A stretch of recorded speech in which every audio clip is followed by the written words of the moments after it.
Magandang araw mga repa. Gagawa na naman tayo ng video. So, tong video na to is, pagninilay-nilay lang. Kala mo, Semana Santa no? Bigla lang akong napaisip na parang mas maganda pa rin talaga single din talaga. Pansin ko lang din to Alam ko sasabihin nyo, dahil matanda na ako. Isang parte na rin yun kasi pagka nag-30 ka na pataas is tapos nagkaroon ka ng experience, kahit isang long term lang is parang, yun nga, mapapansin mo talaga na makukumpara mo na mas maganda pa rin talaga single na lang din talaga. I mean, hindi kayong married, yung ganyan, yung kasal.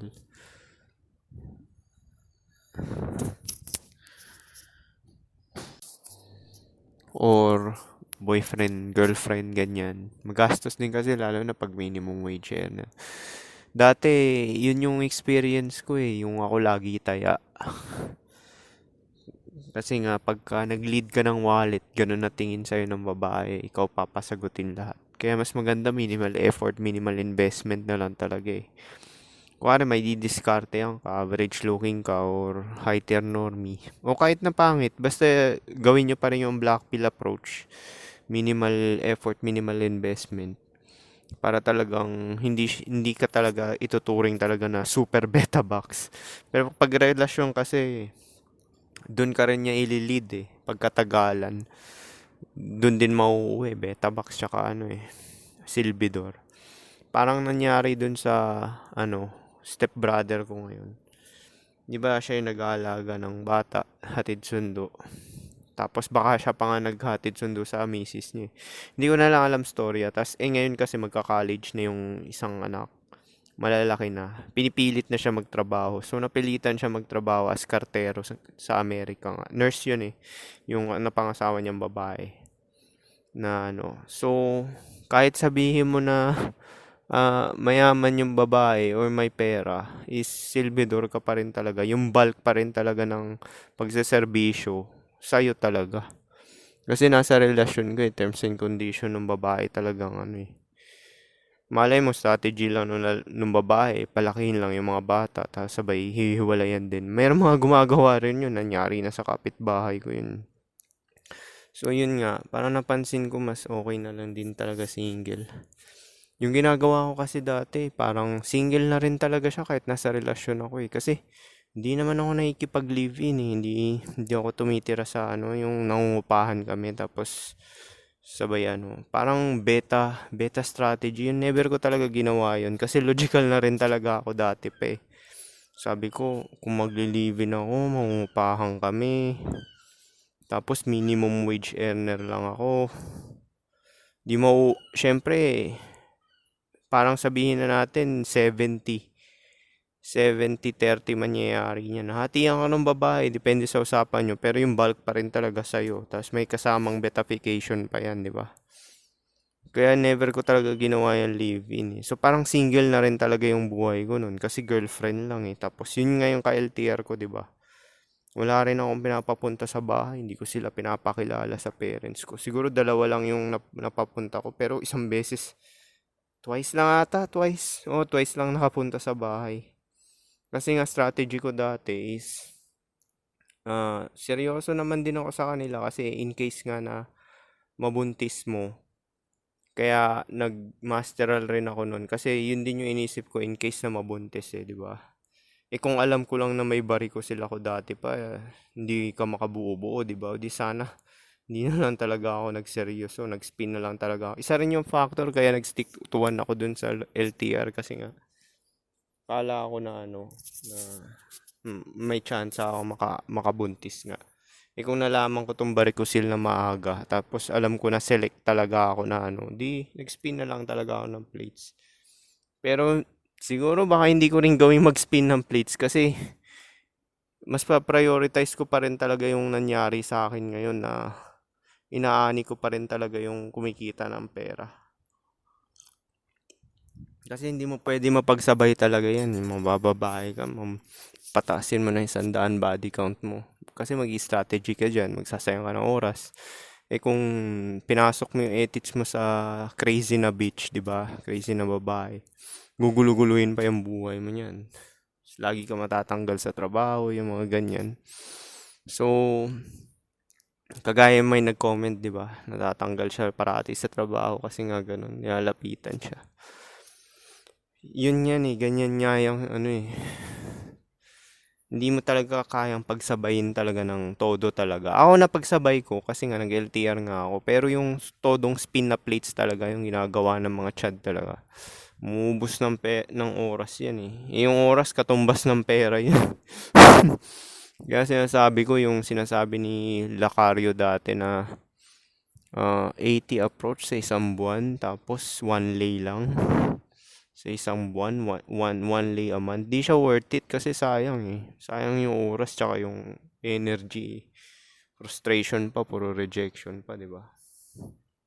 Tsaka napansin ko yan, pagka kontento ka na sa sarili mo. Kasi nga, di ba nga, napalawa ko naman yung self-awareness ko eh. Di ba, nandun yan sa ano, Maslow's hierarchy of needs, self-actualization. Nandun yan dun sa ano eh, yung self-actualization, makikita nyo, yung pinakatuktok.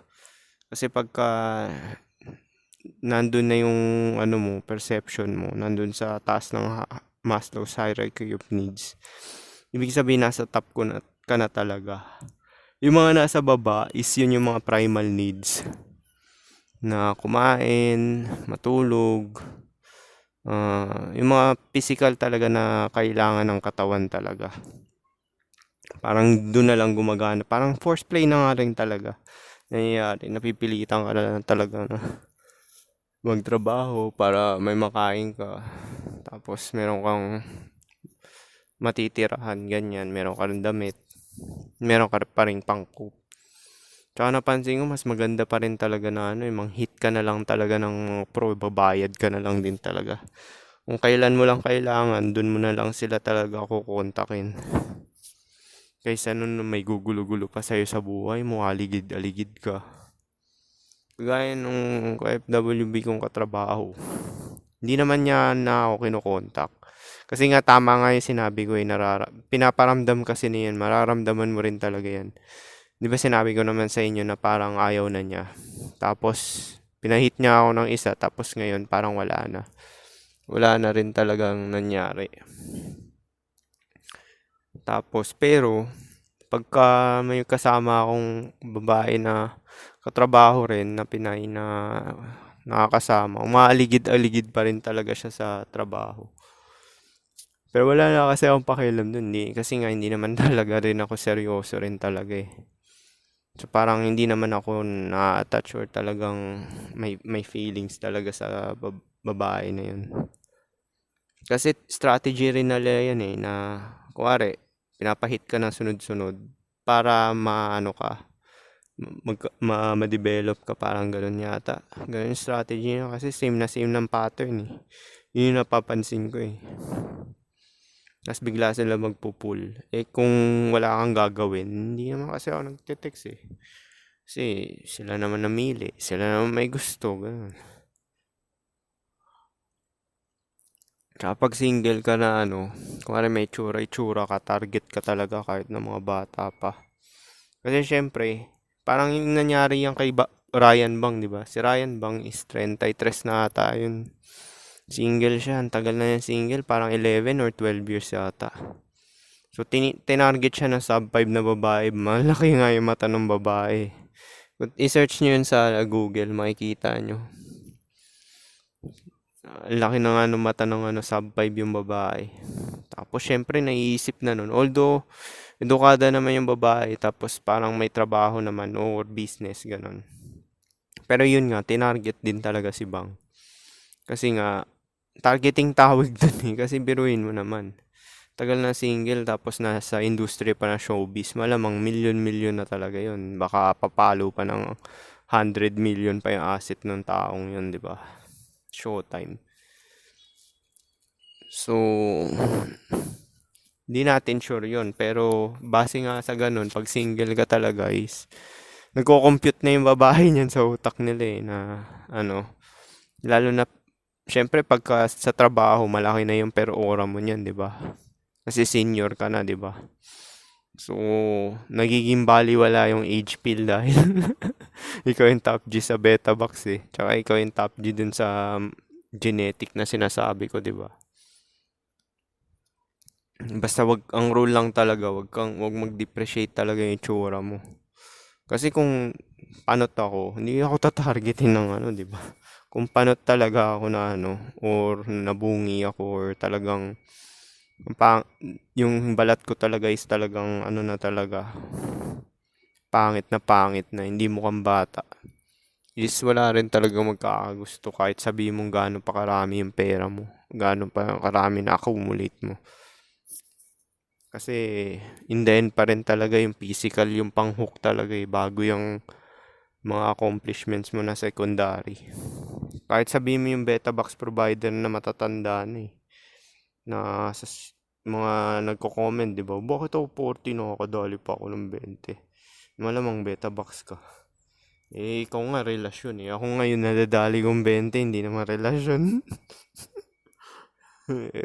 FWB lang yun eh. Ibig sabihin, pinili ka talaga ng babae base sa pakinabang mo. Kahit naman sa akin, alam ko naman din ang future prospect din yun eh. Hindi lang ako pumapayag dahil yun yung kinategorize ko sa kanila eh. Ba't ako papayag ba? Hindi porket 20 kayo is ganun ko isusuko yung pagiging single ko, di ba? Kasi at the end of the day pa rin talaga, yung pakinabang pa rin talaga nung both gender yung mangingibabaw sa utak mo, di ba? Eh, show lalaki ka pa or babae.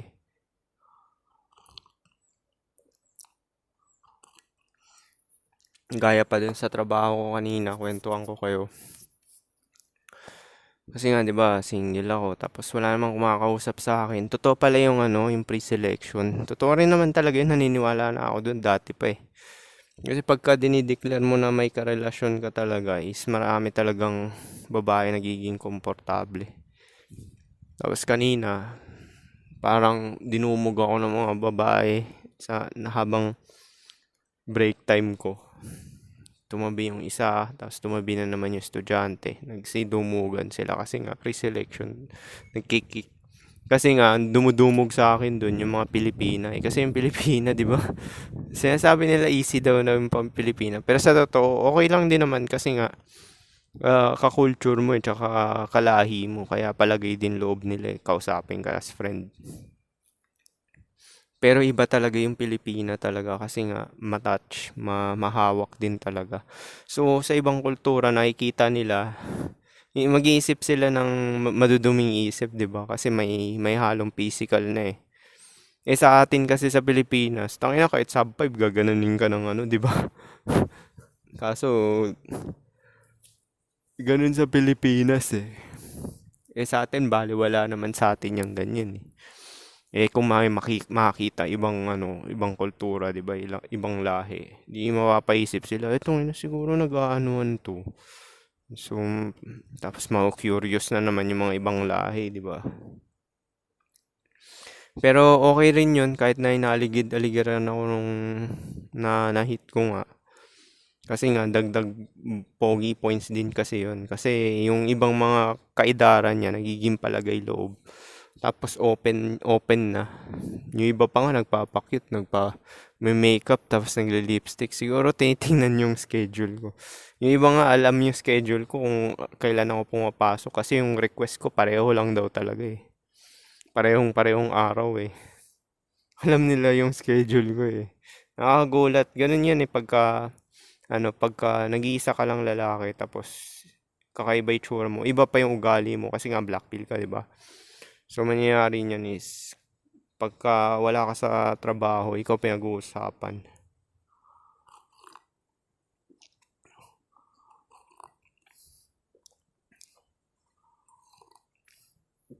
O, ibang senaryo naman, kung hindi ka naman select, kung average looking ka naman or pangit ka talaga, kung magiging single ka, yun nga, mag-pro ka na lang talaga. Kung kating-kati ka na talaga at nauuhaw ka, di ba? Kaysa naman sa mag-commit ka, tas pangit ng treatment sa'yo, tas ubusin yung oras mo niyan, 'di ba? Tsaka panahon mo, wala ka ng time sa sarili mo. Kaya usually ng mga sub 5 talaga tsaka mga average looking, pag nasa relasyon, pumapangit talaga. Pumapangit talaga yung itsura nila. Ang bilis nila magkasakit, tapos tumataba. Si Kong nga tumaba, di ba? Silang dalawang mag-asawa. Pero ngayon nagji-gym na uli si Kong. Kasi nga, nauuso na nga yung pag, ano pag-training, pag-gymming. Kasi nga, for health reason. Kahit ako, yan din yung ano eh. Yun din pala, di ba? Ano, yung sinasabi nilang body game. Kasi meron ako naririnig na ganyan eh. Body game, para may fuckable daw ng katawan. Oo, di ba? Bawiin mo nga sa katawan. Pero hindi mo mapasa yung looks threshold ng mukha, wala rin.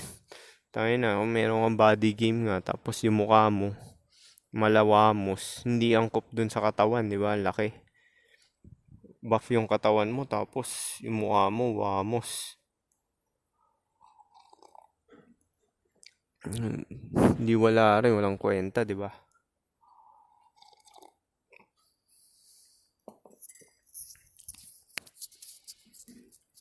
Kaya nga yung ano eh, napaisip nga ako eh, okay naman din pala single eh. Lalo pagka 30 ka na, tapos sarili mo lang iniisip mo. Lalo na ako, introvert ako, di ba? Sa trabaho pa nga lang, hirap na ako eh. Hindi naman sa trabaho mismo, yung mga pinapa-accomplish doon, yung parang 60 hours na parang 60 hours na parang education, nahihirapan ako. Sandali po po. Oo, yun nga. Yun nga, kasi sa trabaho, meron ako pinapa-accomplish sa akin na 60 hours doon na parang a-answeran. Tapos, parang naka 16 hours pa lang ako doon. Eh, single naman ako, di ba? Wala naman akong responsibilidad. Wala naman ako asawa, anak. Pero hirap na hirap pa rin talaga ako. Kasi computer yun eh. Biro mo, pero oras mong a-answeran yun sa off days mo.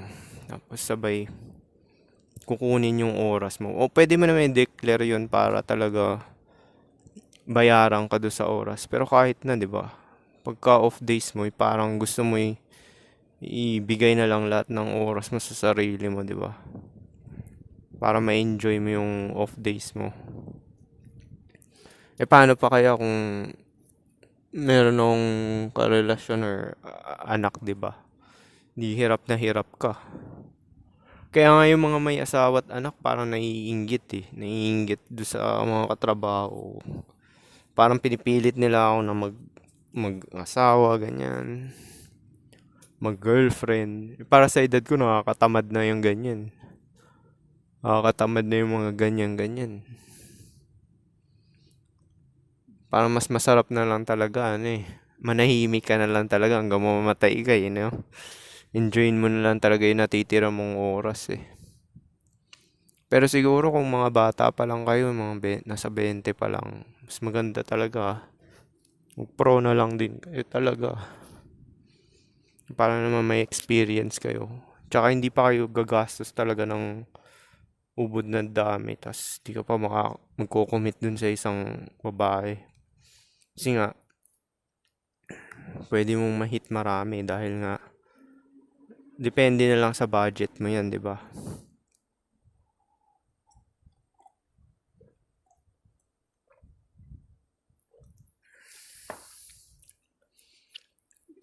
Yun lang talaga na ano ko na-realize ko eh.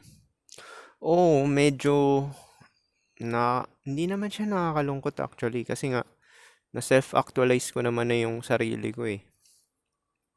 Isa pa pala yun na rin talaga yung parang i-achieve nyo talaga yung enlightenment na sinasabi ko. Para hindi na kayo makakaramdam ng lungkot, lumbay, or kung ano-ano pa mang mga emosyon na positibo, negatibo. Tsaka yung mga iniisip ng pagkarami-rami. Wala namang kwenta, di ba? Tinatawag nila yun, sinasabi nila ano yun eh. Purification of the heart, tsaka mind, tsaka body. Kasi parang hindi ka na rin talaga nag-i-exist. Kasi parang wala lang, para ka na lang talagang patay, void, ganun. Meron akong katrabaho na ganyan eh. Yun na sinasabi, ba't daw para akong robot? Parang robot daw ako kumilos. Diretsyon-diretso yung kamay pag naglakad, snappy. Tapos sabay yung expression ko pa wala. Parang dead daw inside. Eh, ganun talaga yung experience pagka na-achieve nyo yung enlightenment. Parang dead inside talaga. Pero may peace doon. Parang sa perspective mo, yung mga tao na nagsisik ng enjoyment, parang external happiness is parang tingin mo sa kanila is parang totoo bang sasaya ka sa external happiness? Eh lahat naman yan panandalian lang, di ba? Yun din maiisip mo eh, wala naman talagang permanente din talaga eh. Halos lahat din naman talaga panandalian lang eh. So bakit ka pa mag-i-invest ng pagkarami-raming emosyon or iniisip na marami kung lahat naman dito ay panandalian lang, di ba? Yun yung sinasabi ni SQS eh, na yung mga tao na nagsisik ng external happiness, parang sinasabi nilang ganun, di ba? Iba kasi tong path na to na ganito eh. Taliwas siya sa sa nature. Kasi nature kasi bibigyan ka ng emosyon yan, tapos mind chatter para talaga na alisin mo yung attention mo sa sarili mo talaga. Which is nandun yung power talaga. Kasi in spite na nagsasuffer ka or mag-isa ka, binigyan ka naman ng serenity, di ba? Yung tinatawag nila na parang inner peace ba yun? So, yun pa yung isang factor na hanggat nabubuhay kayo, kung kaya nyong ma-purify nga yung mga chi channels nyo, yung mga utak nyo, puso nyo, tsaka katawan is, tawag nila doon transcending your humanity. Parang, inano mo yung pagkatao mo, parang iniwanan mo. Oh, yun. Kasi drop of ego na raw yun, di ba? So, parang iniwanan mo na yung pagkatao mo. Actually, wala ka na rin talaga ma-feel na last dyan eh. Sa totoo lang eh. Na ako minsan, nakaka-feel ako ng last. Pero, yun talagang desire mo talaga is hindi mo na siya gaano nadi-desire.